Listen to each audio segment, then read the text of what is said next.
Hello, everybody. It's Dante. It's a beautiful day here. This is my second full day in Asheville, North Carolina. So far, I am really loving it, and I'm really grateful to be here. This video is about spiritual identities within the spiritual community, and part of the way that I have been snapping out of my own identities that I got from the spiritual community.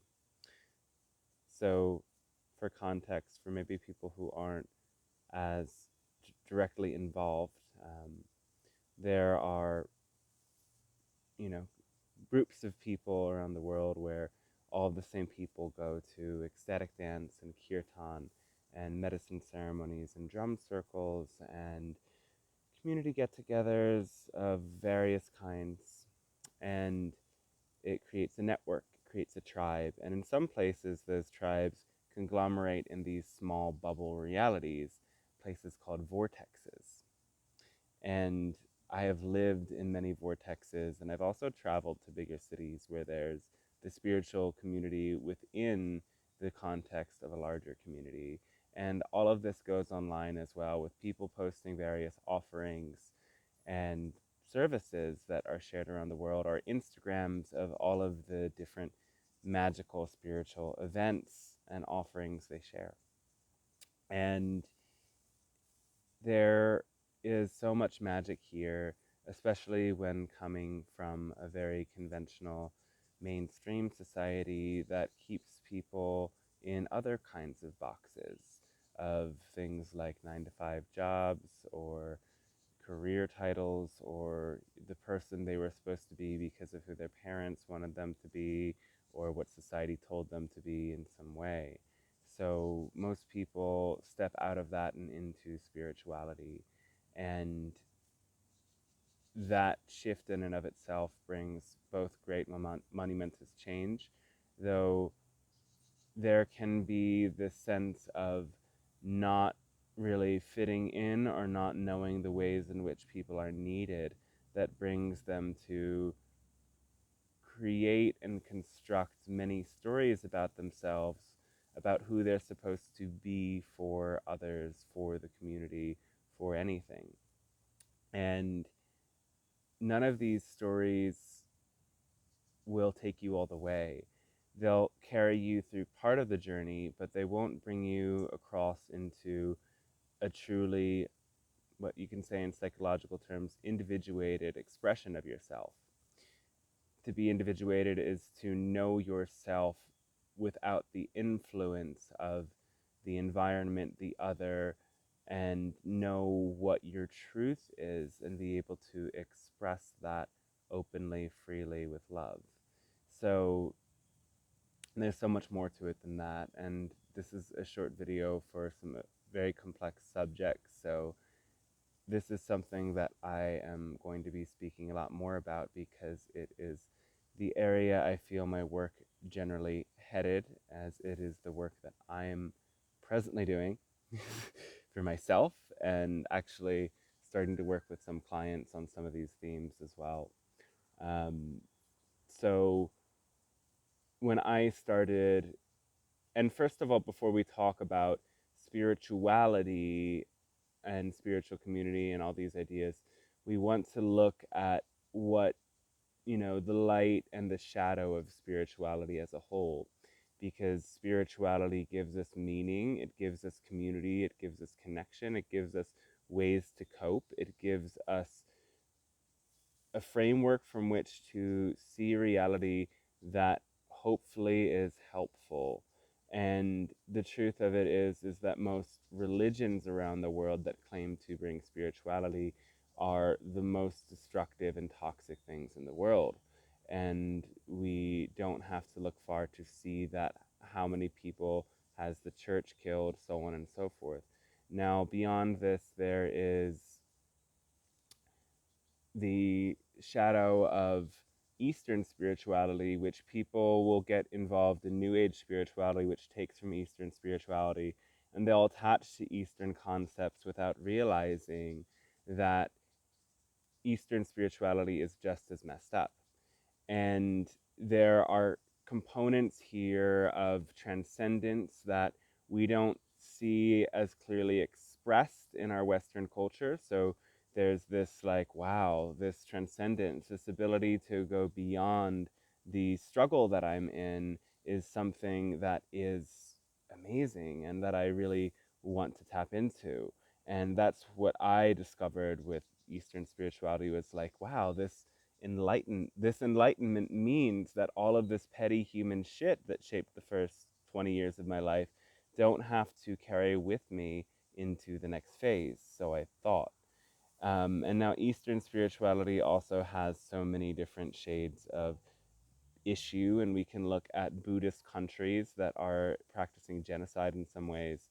We can look even further back to see that so many of the concepts in religions that are incorporated into New Age thought, like Hinduism, were developed to control and divide people using karma as the reason why some people incarnate into shit ass lives. Pardon my language. And and so when we incarnate into a realm of privilege, that is justified. And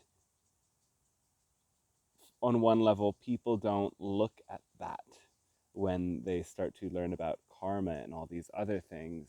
You can see so many people that are just like, oh, well, I have it. So the other people that don't have it, that's what's supposed to be for them because that's what the universe did for them. But this is another subject, really. What I'm trying to say is people will get very unclear views of spirituality and think that it is perfect when in fact it is very flawed. And the same is true about spiritual teachers. And we've seen in the past 5 or 6 years so many bright lights fall and be exposed for things like rape and abuse. And these are people that help people change and transform their lives totally with spiritual concepts. So some people think on one level this is just few exceptions of teachers who abuse their power. But what they don't really see is that the transcendence oriented approach is something that allows you to go above and beyond the murky shit that's still trapped in the lower chakras, causing cycles of abuse to perpetuate themselves. And because this higher chakra bliss is so powerful in bringing us beyond um, beyond what might be stuck, and it fills us with this hope, um, people stop questioning those in power, which is something we should always do. And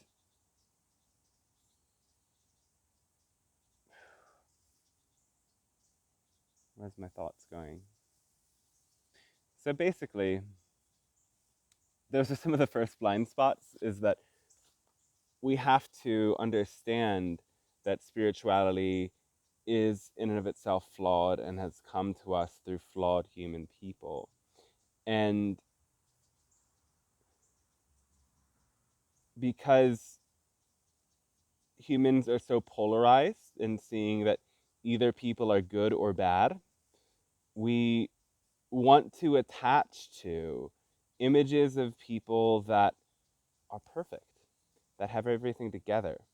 So when we look on the internet and see spiritual life coaches or channels or psychics or therapists of any kind, there's a certain pressure to create images of perfection. And when we see those perfect people succeeding, we want to prove to ourselves that we are also perfect people. And we want to, if we create an audience, show to that audience that we are perfect people. And this is the bypass. And going deeper than that, there's also these levels of stuck identification. So when I got involved in spiritual communities, um, I had one teacher who told every single person, I actually had two teachers who would do stuff like this. They would tell every single person, you're a light worker, you're a star seed, you're an empath. And of course, not everyone had that energy configuration. They were sensitive enough to actually not bullshit people, but see this energy configuration and point it out. But then there's an issue that when that becomes an identification, something that you try to pin down in your mind as who you are. So there's so many archetypes: healer, empath, starseed, lightworker, and then goddess, rebel, mystic, guru, devotee. What? How many archetypes could we fit in there? There's endless ones. Um, and along with this, there are all these preconceived notions from the stories that we've witnessed through our conditioning, and the spiritual stories, and even movies. Everything in our life up to this point has shaped us to see these particular roles, and then the spiritual community sells you these, or pitches to you at least, these different roles as things that you could be, or things that you are but might not know you are yet. And as people get fixated upon them, there's many different ideas of how you are supposed to fulfill that role, and all of those ideas are not yourself. So it's operating from the mental body, not from that deep place of your true intuition, your true passion, your true emotional gut response in your lower chakras. And from that response, we get to know everything about how we are intuitively guided. But so often in spiritual seeking and evolution, in that process, first the mind hijacks awakening and instead fixates on one of these ideas of who you are supposed to be. And I say this because this has happened to me, and it's only in really reaching a point of mental breakdown, having, you know, the worst symptoms of anxiety, depression that I have ever gone through since the initial waves of anxiety and depression 11 years ago, that were the impetus for my awakening. And in that, I um, started working with somebody. I was just so called to that energy. And gradually, I started to see these stories of the ways that I was supposed to behave. So I have had several archetypes going on, and I can just speak to the primary one, which is the healer, and all of them have the same general configuration of fixing problems for other people in different ways. So this healer archetype would come into any given situation, and when somebody was in any level of distress, there would become a pressure for me to hold space, even if to hold space was not true to my authentic expression. Beyond that, there was a need to be nice and accommodating to everyone, regardless of if I actually wanted connection with that person.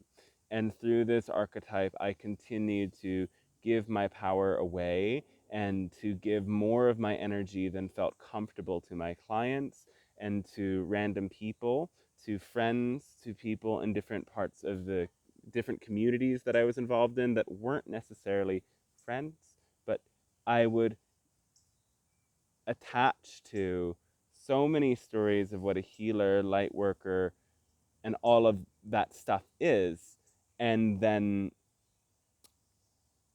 sort of play that drama out with, not even drama, becomes a drama, but play it out with everyone else. And then in my personal process, I came back to understanding, where was this healer birthed from? The healer was birthed first to heal myself. But as I gained power back, the healer then externalized to heal others. And why did I have to heal myself? Why was I compelled to heal others? In my adolescence, as a teenager, my parents started confiding in me about the issues with the other. Then my stepfather scapegoated my mother, and manipulated people in the family to fight against her because she is the one with the bigger psychological problem, when all of them had psychological problems. So I am this teenage boy with um, three people then trying to tell me their stories, messing with my head, telling me what is right, what I'm supposed to do, and basically asking me to fix their adult problems. And this creates a loss of authentic self, and also it puts it creates the foundation for the archetype of the healer, the fixer, the peacemaker is another archetype involved here. And so many more, so many different personality pieces evolved from that initial trauma of being asked to be responsible to help people who were actually the ones that were supposed to be helping me and offering me emotional support. So that is my own story that I deconstruct all the time, and I see the same kinds of trauma play out with different people.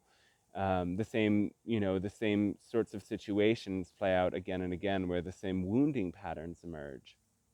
And people in the spiritual community don't necessarily want to let go of these archetypes. And what the truth about this is that when you're operating under an archetype, you're totally fake. And you are using this mentally constructed idea of who you're supposed to be to change the world. And we see this very often with the starseed story. So starseeds are people who have extraterrestrial connections, and starseeds have been incarnating for some 80 years. And the truth about being a starseed is actually there's a lot more starseeds than you would think, and not all of the starseeds are even aware that they are starseeds yet. So, starseeds have this sense that they are here on a mission to transform the earth. And what starseeds start to lose in this story is their humanness. Starseeds develop a sense that this earth plane is the worst place ever because they've come from somewhere else. And the only way that they can fix it is by escaping from all of their own human stuff and escaping from this realm. So starseeds can tend to live either in isolation or surrounded by the kinds of people who validate and uphold those ways of seeing things. The other very common and destructive one is the empath. And the truth is we are all, besides the neurodivergence of sociopathy, narcissism, and even degrees of autism or Asperger's, everyone else is wired to be empathic. And what happens when somebody is an empath, when they feel everything, that's actually a sign of very unclear boundaries. That's actually a sign that these are people that have skin that is so skin that is so thin that all of the energy from other people just bleeds right into them. And this isn't something that we want. So instead of advertising that you're an empath, you should be seeking an empath recovery program. I kid you not. Okay? So the empath has everything to do with the loss of self in childhood development, where, again, like my story, we're asked to solve problems for other people, or we have to be more responsible than we're capable of being in some way. And this develops into the tendency to want to fix and feel everything for others, while on some subtle level escaping one's own truth and triggers. So I went through this amazing process where I was really trapped in anxiety for so long. And what I came to be aware of my anxiety is that it was only triggered by certain people. Only when I was in the presence of somebody who was repressing or reacting their emotions did this anxiety get worse for me. It's like the energy field they would create would then influence mine in a way that I actually just had to get away from them. And there's other people who trigger anxiety in a different way. And that anxiety is less crippling. Like somebody I really like and want to date, they're going to trigger anxiety for me. That's my trauma, rather than this person is actually draining to me. So I'm still empathic, but instead of interpreting me feeling other people's feelings as some gift, I recognize that as this is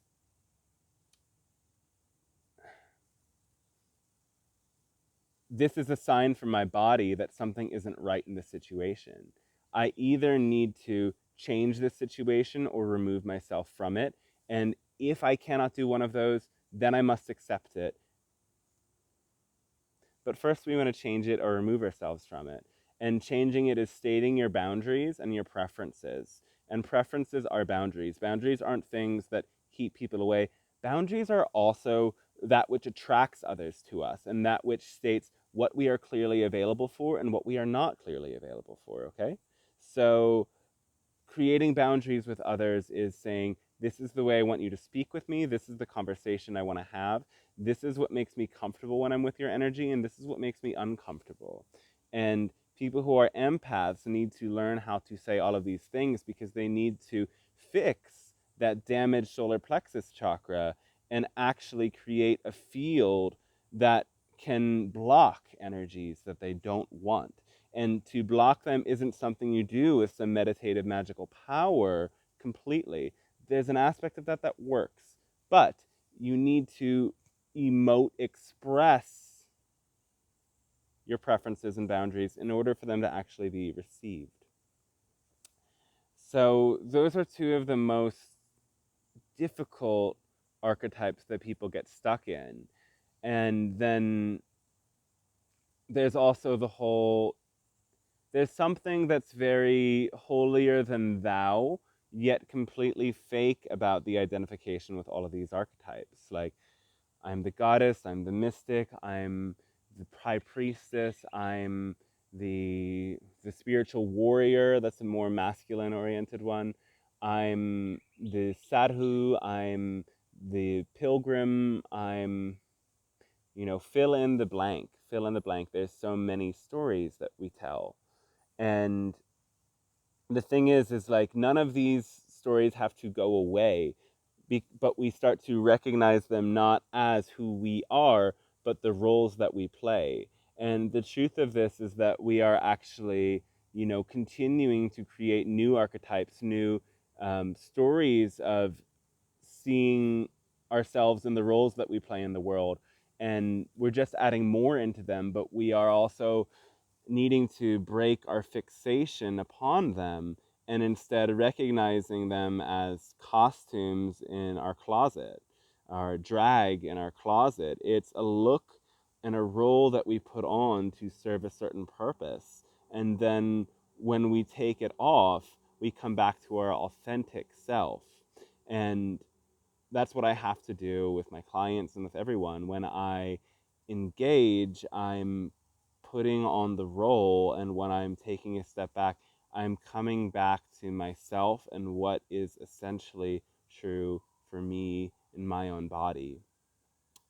So look at the stories you tell yourself of the ways that you are supposed to be, the things you are supposed to do. If there is any pressure to do anything than what feels natural and compelling and exciting and love inducing in the moment, that is a clear sign that the mind is hijacked by an archetype. And look at the ways that you relate.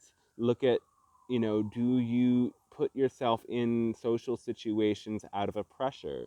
Do you behave in certain social situations, particular ways, due to pressure?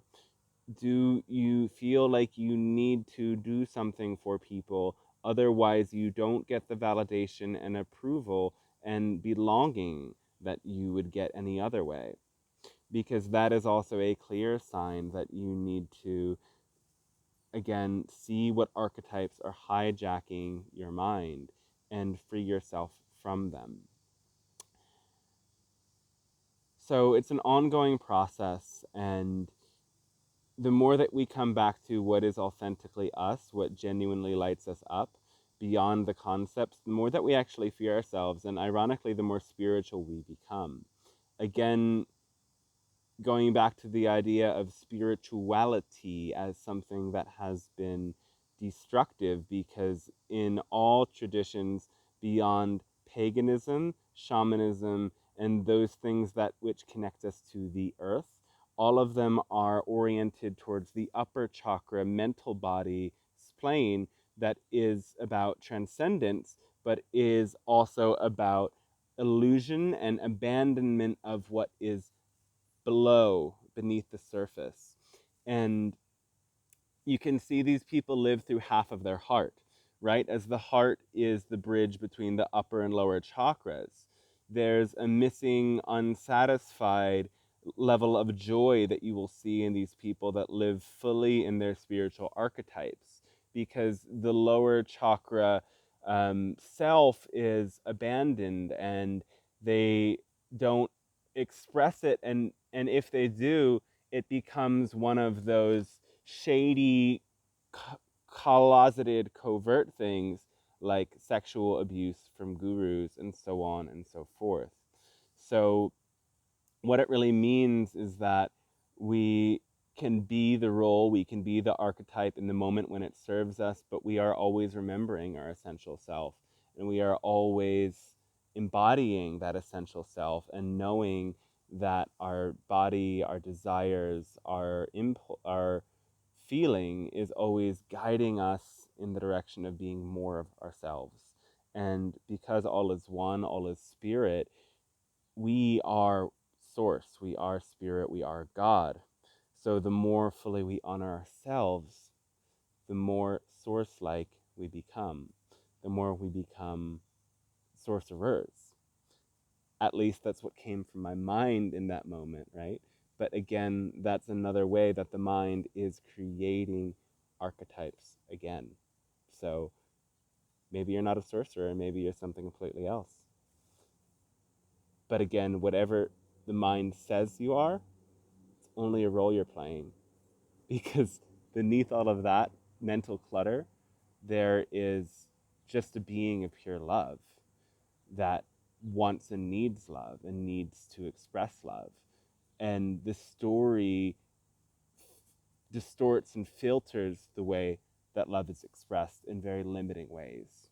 So basically, the spiritual community needs to get really real on the history of spirituality and the distortions within it, and the distortions within themselves and their identities, to be free, blissful human beings. That's all for today. Thank you so much. Dante Starshine, dantestarshine.com. Love you.